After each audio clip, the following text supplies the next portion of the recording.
What's up, guys? How you guys doing today? I hope everyone is doing fantastic. As you can see, I'm doing wonderful today. God, I love this game. The Champions League is just the best competition in the world. The best competition in the world. It's not like the World Series or the World Champion. No, this is the best competition in the world.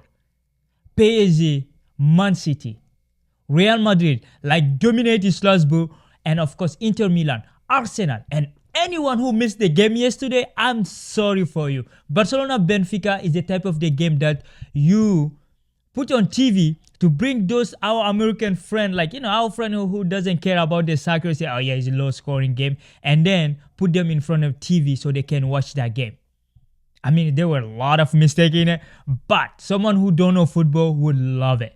And of course, Atletico Madrid. So today, we're going to try to address PSG, Man City, Real Madrid, Strasbourg, and of course, we're going to talk a little bit about Arsenal. And of course, we are not forgetting Liverpool and Barcelona game. So anyway, guys, welcome back to another video. Welcome to the world of soccer. I mean, hey, guys, like this is just, it's good. Sport is good. The Champions League is the best medicine in the world. If you're sick, sit in front of TV on Wednesday and Tuesday and Wednesday, right? I mean, Thursday is there too. But hey, guys, like this is just the best competition. So we're going to start with Man City, Real Madrid. I mean, what a game. What a game. I mean, Man City just tested the medicine that they're giving to everybody. Week in, week out, holding the ball for 70% of the time. Today, that's what PSG did to them. I mean, the first half went to 0-0. It's just they're lucky. It was a luck, pure luck. I mean, everyone would say, oh, Man City is not in form at the moment. They are like, na. They're in the top 4 in the Premier League. So, I mean, they're not top 4. Chelsea took that away. But it's still Man City, right? Going 2-0 up, we saw them give away lead, like against Brentford 2-0. They came at 2-2. So we're going to see just the lineup because Pep Guardiola started with something crazy today. I mean, it's the best what they have. Macha Nunes, I don't think he's a right back. And of course, you have Gvardiol, Diaz, Akanji, Bernardo Silva, and Kovacic playing a double pivot. And of course, you have Kevin De Bruyne, Phil Foden, which he's in form at the moment. And of course, Savio and Erling Haaland. That is the lineup from Man City. You can see that they came to play. Man City, they always come to play, right? I mean, they have a lot of injury. Not injury. Do they have a lot of injury? Walker is going to AC Milan. So it's not because of injury, right? They're just selling some of their players because Jazz is back, Akanji is back. I mean, you can see who's injured? Like Rodri and who else? I don't even know. But like this is a strong team. Like they can compete. And of course, in face the opposing side, Luis Enrique came up with a 4-3-3. I mean, it's a PSG. When I saw the game, I know okay, this is gonna be a fun game to watch because this coaches played 4 times before this game. It was 2-2. Pep won 2, Enrique won 2, and they're all former Barcelona player and former Barcelona coach. They both won everything with Barcelona as a player and as a coach. So like you can see, the tiki-taka genetic is for both of them. They are all students from Johan Cruyff, the legend.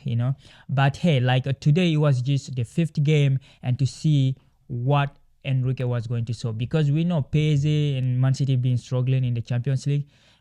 Before this game, they were on like 24th and 25th, right? But now PSG is in 22, Man City is still 25th. So at the moment, Man City is not qualified. This format is kind of scary, right? It's scary because now we can lose Man City if they don't win the last game. And the way Man City is playing right now is really tough. I mean, they can lose it. They will be playing Bruce, I think. So, like the lineup from PSG was Joji, Donnarumma, and of course Marquinhos, the captain. What a energy! And of course you have Pacho, Nuno Mendes, and Hakimi. Neves, Vitinha, and Fabian Ruiz were the midfielder. And of course you have Jeremy Doué, and you have Kingsley and Bradley Barcola. I mean, everyone was here. Okay, you didn't start a striker. Gonzalo Ramos was in the bench, and Ousmane Dembélé did not start. And we saw when he came on how the game went. I mean, every coach with their tactic and analyze, but today game is just PSG dominated in the middle. The problem with PSG in the first half is like they do everything right from back to the middle, and then coming in the front, no, there's nobody. Barcola wasn't taking shot. Jeremy Due tried a little bit. And of course, you have Kingley. Kingley is a midfielder. He's not a striker. Like, let's be honest. That dude is not a striker. He's a midfielder. So he played as a midfielder, even when he was playing as a striker, right? So overall, Vitinha had a great game. João Neves, like he missed the first header in the first half, but the second one he did not. Put it back in the net. And of course, the first half, like I said, the domination was clearly PSG, like more than 65% of the position. That is not City-like or football, right? We don't see City get dominated like that. But PSG did it, and Nuno Mendes is suspended for the last game against Stuttgart, but he had a wonderful game. Jogi Donnarumma had a really great game. So this is a reference game for PSG. Is their best game of the season. Because against, if you see against Atletico Madrid, they lost in the last second, which Atletico usually do. Even yesterday they did against Leverkusen, but they did against Barcelona too. So it's not only PSG that suffer from Atletico late goal, right? And of course against Arsenal, the game was all right. Against Bayern, they weren't lucky. Just PSG has been playing good so far, right? So, like I said, the midfielder in City is worrisome because Bernardo Silva, I don't think he can play that role, the double pivot. I mean, the whole of the PSG, they did not concede, but they weren't creating anything. De Bruyne, Erling Haaland, I mean, it was just too foggy for Man City, right? Like the right back, Nunez is not a right back. Every time in the second half when Barcola came up to him, he beat him. I mean, the first half, he wasn't taking on him too much. But the minute PSG started pushing, you saw all the flow of Man City defense. Man City was defending like Burnley. I mean, Man City defending like Burnley. Just, it's scary. When I saw it, I said, yo, this is a Premier League team. I mean, even though PSG is usually strong at home against any team, but it's Man City. You cannot be dominated like this, right? Give it to PSG. I mean, PSG dominate everybody pretty much like when they play the football, you know.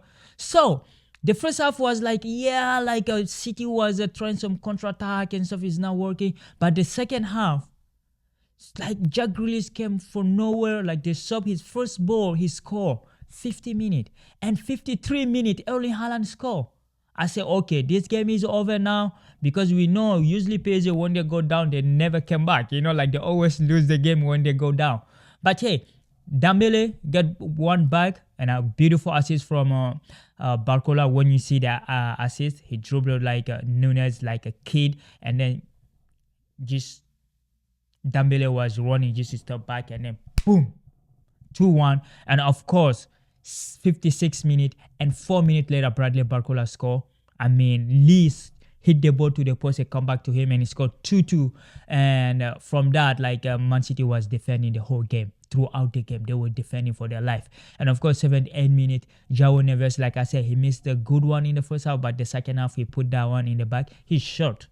That dude maybe 5'4", right? He's really short. He's scoring header. How can you leave a short guy like that behind, like a back to the post, at the back post, right? So we know Man City is not really good defensively. Only Arsenal, Liverpool, of course, 7 out of 7. So the Premier League team this year, I mean, Villa lost yesterday against the French team. So France is 2-1 right now. You know, France is 2-1 because there was a 3 game between the France and England, and Monaco won, PSG won, only Lille lost, and Lille lost to the best team in the world at the moment, of course. So Gonzalo Ramos scored the 4th goal, 90 plus 4 minutes. I mean, people thought he was offside, but he did not. When they went up, it's a City defended that, put him in the game, and he scored it, and 4-2. I mean, it's deserved. The game is deserved. Congratulations to PSG, and of course, now PSG is in the game. They're qualified. They're going to play Stuttgart. The only thing they have to do is just to win or tie, right? You know, they're good now. And of course, the other when we have to say something about Man City, I think PSG was just better today. You know, you have a De Bruyne, Phil Foden wasn't able to do much against Nunez, and Nuno Mendes. And of course, we all know how Hakimi is good. Hakimi is the best right back in the world at the moment. I know a lot of us just watch the Premier League, but Hakimi is really good. He's really good. He's one of the best right back in the world, you can see. Even he's disallowed the goal in the first half. I mean, there is a VAR, right? It's a VAR, you give it to them. But hey, it just PSG was just a better team today. They were hungrier than Man City, I guess. But hey, Man City is going through some struggle, you know. But hey, there is a team that are not struggling at all. At all. I mean, they scoring like a fun. Mbappe, Bellingham, like Vini, Rodrigo. Today, Rodrigo scored a brace. And Vini scored a brace. Mbappe scored. And the first goal is just a pure beauty. Jude Bellingham, the backflip, the pass for Rodrigo, beautiful goal. I mean, everybody's talking about Vini and Mbappe. Rodrigo gonna go pick up this Ballon d'Or if Rafinha did not take it from him, right? Because he scored 9 goals in the last 8 games. So he's good. He's not the leading scorer at Real Madrid. That's still Mbappe. But today is RB Salzburg, like 5-1. Yeah, it's RB Salzburg, right? They didn't win a single game. So it was just easy at Santiago Bernabeu. So Rodri scored 23 and 34 minutes. And of course, Kylian Mbappe have to put his goal in.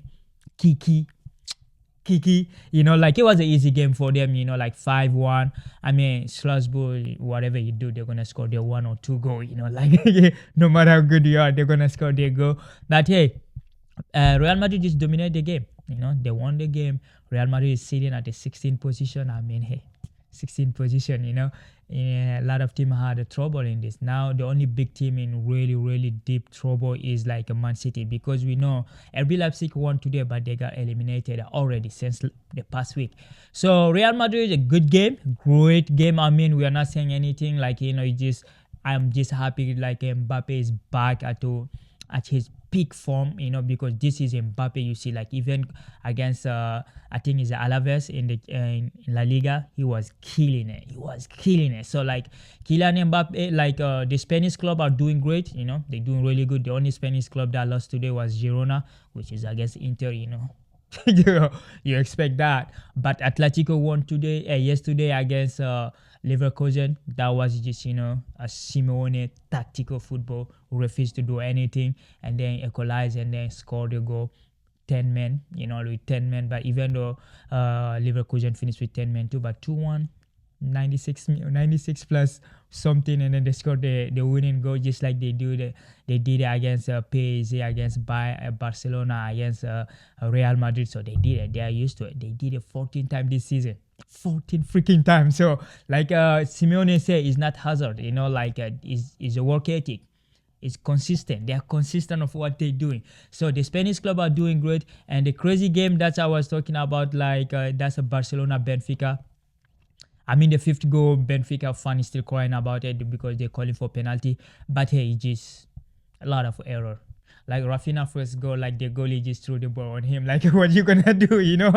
So Rafinha is scoring, and brace for Lewandowski, both on penalty. Rafinha brace too, 6, and of course the winning goal, the most important goal. And of course Eric Garcia scoring the 3rd goal. But hey, Virgila Pavlidis, he scored a hat trick. He's from a Greek. The last Greek that scored a hat trick in Europe was Mitroglou. I know you guys don't know, but we watch the League One. We know the League One. Mitroglou used to play for Marseille.